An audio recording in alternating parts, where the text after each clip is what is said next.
Hi, I'm Byron York. I'm Michael Barone. And I think the only thing to talk about in politics right now is the departure of Scott Walker from the presidential race. I was stunned when I heard that. What about you? Surprised, yes. Scott Walker seemed to be a very serious candidate. He had that speech at the Freedom Summit in Des Moines, January 24th, went up to #1 in the polls in Iowa, was doing well in New Hampshire, national polls. One of the interesting things is we used to isolate these races. You know, the Iowa voters just get Iowa media. The New Hampshire voters get New Hampshire. The word spreads around the country, and people watch the videos. And well, he took off, and he became a national frontrunner for a good while. And you know, the interesting thing there, I was there at the speech in Iowa, and it's hard to exaggerate how much Republicans respected Walker for his record in Wisconsin, particularly the fight against public employee unions. Huge well of respect there. But they thought he was kind of a boring guy, and they really didn't actually expect much from him as a speaker. And then he comes out and he just gives a knockout speech. Well, he speaks extemporaneously. Yes. It's sort of his speech. It's not like he has a large repertoire, but that's he recounts his experience. He tells his story about buying shirts at Kohl's. I mean, it just all works, and you know, boom, it's off to the races from there.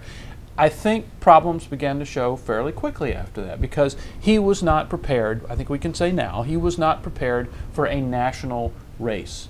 And there was a lot of talk early, gee, you know, he's governor of Wisconsin, does he know much about foreign policy? The answer was no, but he also didn't know a lot. He went to London, Chatham House, he wouldn't answer any, or wherever he was, he wouldn't answer any questions. And the news ended up being a question about evolution, which was kind of unfair to him. But the bigger problem was he didn't know a lot about national policy as well, and he really had to go to school, which you can't do as a front runner. Well, and I think he was counting on Iowa to be, as it has been, a contest dominated by religious conservatives. You've got, you know, even white evangelical Protestants are a larger percentage of that caucus than they are of any other Republican contest, primary or caucus outside the South. Numbers are higher there. So it's tilted in that direction. It's been a small field, 100,000 people in a state of 3 million. Democrats have drawn twice as many to their caucuses. But remember, when Rick Santorum wins, he beats Mitt Romney by, what, 34 votes? So there's a lot of non-social conservatives but I think voting there, too. You know, you also saw Scott Walker kind of flailing on some of the issues. So same-sex marriage. He had taken the stand in Wisconsin. He had taken the stand consistently that he was against same-sex marriage, believed in single-sex marriage. When the Seventh Circuit Court ruled against the Wisconsin prohibition on same-sex marriage, his response in the state was, well, the law has been changed. It's not what I would have done, but there it is.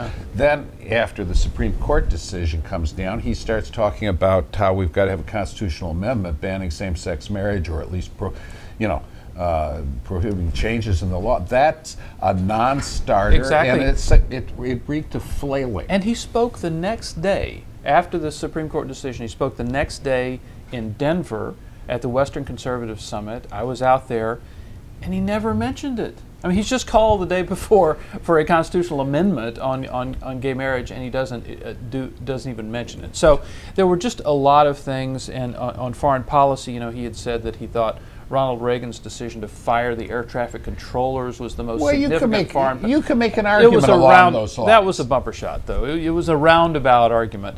And so there were just all of these questions about whether he was ready for prime time. And at the same time, and we don't have to do a full obituary here, but at the same time, he was spending too much in his campaign. He was spending, he geared up to have a very big campaign staff organization paid for by hard money, not the super PAC. And it turned out he couldn't sustain that in the wake of poll numbers. I mean, if you go back, he was leading in polls in New Hampshire, I think, up through early March or April. He was leading in national polls until the end of May, leading in Iowa polls until the beginning of August. But that was before the first Republican debate, where he didn't get much of a word edgewise. I know. And he lost the lead in New Hampshire, and nationally, as other candidates were getting an announcement bounce and so forth. I'm not sure his departure actually helps anybody, because he didn't have any support at the end. It's not like there were a lot of voters who were going to move somewhere there. They had already moved to Fiorino or to Trump or somewhere else. One of the interesting things is his initial positive reaction in Iowa was, I know how the ordinary person lives. I lived that way. Yeah. I clipped the coupons so they paid me to buy the shirt at Kohl's and so forth.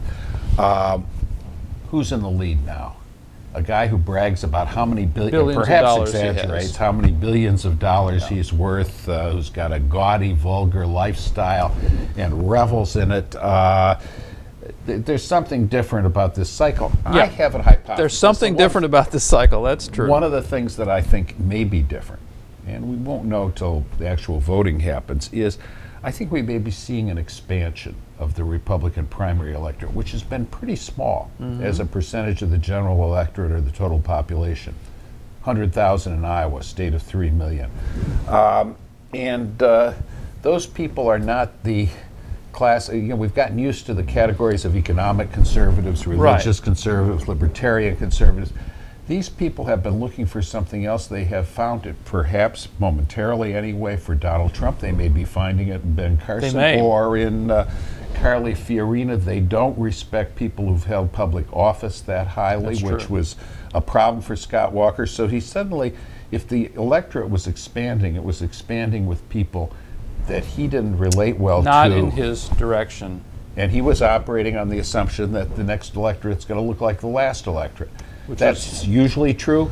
Sometimes it's not. Before we go, though, let's talk a little bit about the Pope, his visit to America.